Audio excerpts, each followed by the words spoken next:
Welcome to Talmudic Treasures. Today we're learning Gittin page 64, which discusses a situation where the husband said to the agent that I want you to give a divorce document to my wife.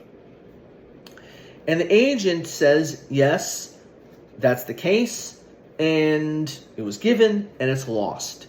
And the woman, the wife, also says, yes, the get was given to me, and I am divorced. Interestingly enough, the Talmud is so strict and says we still want to make sure that there are two witnesses to verify all of this. And unless the Talmud wonders, says why?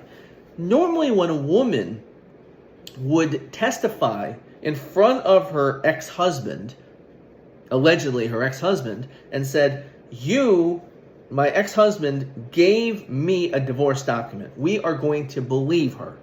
Why? Because it says a woman is not going to be so brazen and show such arrogance and chutzpah to her ex-husband, but a man that she lived with and was married to possibly for an extended period of time, and just blatantly lie and say that you gave me a divorce when it's not true. So therefore, we're going to believe the woman that said the get was given and it got torn up. Unfortunately, it was in the time where mitzvahs could not be performed, and therefore they had to immediately destroy any evidence of having performed a mitzvah. So the question is, so why do we need two witnesses in this other case? So before we get to the answer, we see something unbelievable. That even at the time of a divorce is a terrible tragedy between a man and a woman. No one gets married hoping to get divorced. No one gets married hoping that their marriage is going to fail. But there's still an element of respect that a man and a woman should always show one another. They're still Jews.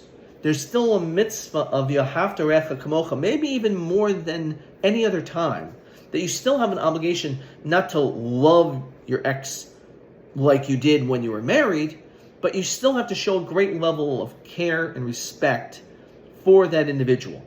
So much so that you wouldn't be disrespectful as to lie to their face and to say you divorced me when it's not true. It's an unbelievable thing if we think about it. That is the proper approach. Instead of being angry and bitter, of course every divorce is unique, but in general, we have to show respect to that person as much as we possibly can.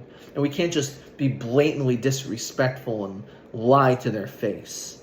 At least that's the goal. The Talmud says that that's what a normal person should be like.